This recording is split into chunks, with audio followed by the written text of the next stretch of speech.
Yo, real talk. Nabalitaan ko na damsa. Mula sa sangamong makating dila na di ka daw masyadong naganda. Yung tulad ko na bata para sa eksena di niya daw kinoconsider na banta. Pagkat anino lang daw ako ng mga tulad nilang matatanda. Ganun ba damsa? Pes maganda ka na. Yung kaisipan mo teterno na sa edad mo kasi magtatanda ka na.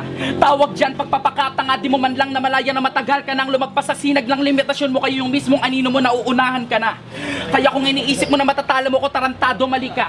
Babastusin kita kahit ika-eksperto sa liga. Papatulugin ka mismo ng inakala mong mahina, papatayin ka ng kayabangan mo. Anderson Silva. Ilang beses mo mang pangalandakan sa akin na isang bagito lang to. Pero alam ko, tangina mo, nung bagito ka, hindi ka ganto. Napakalakas ng loob mo, nayabangan mo ako, sa Araneta, tangina mo, tinalo ko lang yung tumalo sa'yo. Mali kong magpaandar, kaya na-discourage